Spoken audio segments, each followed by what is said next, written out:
Hey everyone, it's Will, Gamer Dad, with another video for you. So in today's video, we're going to take on the normal stages and the normal difficulty of the Trial of Those Severed from Fate. And this video will encompass all stages 1 to 4. Now, if you haven't already, make sure you like and subscribe to my channel. I really appreciate it. I also do have a Patreon account for those who want to support me this way. So one of the interesting things about this set of challenges versus the one that was weak to fire is that instead of having restrictions on things like female versus male or singing, you have to do enough damage in one hit in order to kind of get all the rewards. Some of them are enough hits outside of AF, and some of them is enough damage inside of AF. So make sure you just read the instructions very carefully in terms of the criteria. Of course, if you somehow fail or just neglect to make the minimum requirements, don't worry, you can always redo it over and over again. Remember that if you use one bold pulse, and you should have quite a few anyways because we've been collecting them with the bonus chest every day. One bold pulse does unlock that stage for 6 hours, so if you beat it right away, you can definitely have another few hours to experiment, and even if things get tougher, you still have a number of hours to experiment and beat it. Obviously, the normal difficulty levels are really more for experimentation. Introduce some of the newer players to this kind of level of difficulty. Remember that boss rush really does have to do a bunch of different stages or waves over and over again without any sort of recovery in terms of MP. You'll need to heal your own HP and so forth, and make sure you maintain things like your DPS, mental focus, any buffs you may have, and of course apply debuffs to the enemy, especially as it gets tougher along the lines where they can hit you really hard. Obviously, like I said, this is only stage 1, low difficulty.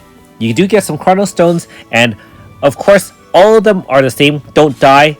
This one you need to clear within 10 turns, and you just have to do one hit for 5 million damage or more outside AF. So definitely the grass to ore that is the bullseye increases damage by 50% outside of AF, and that is very useful for this kind of stage. Don't forget, you also have singing units that can double your damage, or units that can apply break. Those will all help increase your damage. And of course, we are still using the same team that I used in the trial of the I guess the Firestorm one, so Fury of the Firestorm, where we beat down those ones with a fire team. Okay, so this one also requires some damage, and note that it does suggest us to have a mixed water and earth team. And so I already have a pre-done team. My 1A Blunt team has elements of earth and water, and I don't really have to do anything differently. All I have to do is essentially set Blunt Zone, use Ninja Gansai. We can use Tea Kettle Carnival to kind of boost our own team's damage. And of course, Tea God Majesty from AS Miofa will do a lot of damage as well. AS Melina hits and heals with every hit for the whole team. And of course, can stack up to 3 stacks inside AF, and it doesn't get consumed during the AF. So you can do a ton of damage if needed. In this case, these bosses really don't have that much HP. It's just that you're trying to deal as much damage as required. Remember that this one does have a requirement of doing something like 30 million in AF, and of course we're going to do more than that. At this point, we really just want to set up all our buffs. If you do have AS Mufa, one thing I didn't do in this challenge, because I kind of just went through the first time, you can watch the number of orbs on AS Mufa, such that if you stack 4 or 5, keep in mind that if you do a critical with Tea God Majesty, it stacks 2 stacks. She can hold a max of 5, and at 5 stacks, when she does attack, it does massive DPS. So she kind of stacks up and builds. Likewise, with AS Tsubame, her Ninja Gansai can do dual debuff 35-35, but remember, you cannot use it consecutively, because if you do, the debuff effect is much lower. That being said, it still hits for 5 hits in the first round if you have not done it that turn. And if you don't do it back to back, if you do it back to back, it drops to 3 and then finally 1. Now, this final stage does have an HP stopper at 50%, and if you have 2 or 3 DPS on your team, you can punch right through it without much issue. Again, you got a few chrono stones, and this one is, sorry, not 30 million, 20 million. So again, this is really a beginner stage for most of us. Even with limited Grasta and some 5 stars, you probably can at least get through it. You may not get all the requirements, but remember, you can always come back later. So regardless of what point of the game you are at, you should be able to try, and don't be afraid of experimenting with these regular stages. Now, remember that if you haven't done some of the side events or side episodes related to some of the bosses you see in this video, then you will not have access. And so remember to read the notice. The notice does mention which side episodes you do have to have done. I believe there's one related to the Cyrus. There's one related to Rika and some other ones as well. And of course, Straw Boy is still our great Grasta holder. Now, in stage 3, one thing I did find it does have resistance to all my attacks. And so if you have a unit that resists all attacks, guess what? We can use Alter Xion to change all weakness to resistance and all resistance to weakness. So I just went with an overpowered strategy. Let me know in the comments below if you decide to go with something differently, or honestly just raw punch right through its defenses.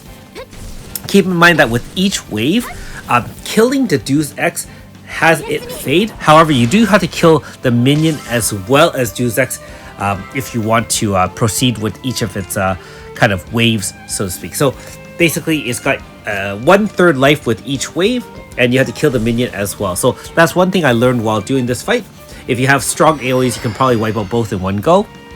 Also, remember remember that when you do reverse the resistances with your reverse Uno card with Alter Xion, it only works on the boss and the minion the very first turn, because once you kill that first minion, the second minion is now not having that effect. But that being said, Deus Ex is the one you're really concentrating on, and Liabac just died right there. That red kind of Galliard lookalike, shall I say. And then finally, there is no more minions. All we have to do is blast away. Keep in mind that you could have AF'd right there, I believe. I don't remember this one, whether or not you're allowed to use AF or not. I get confused with a lot of these stages, because after some time, they all kind of end up being the same. Okay, so you can attack, but you cannot deploy a zone. So that is one reason I did not use Magic Zone. I mean, you can go zoneless, and remember that as long as you hit weakness, you will continue charging the bar. If you had to charge, if you had to do an AF on the very end wave, you can definitely do that as long as you've already hit both HP stoppers. Otherwise, you're wasting your damage just a little bit.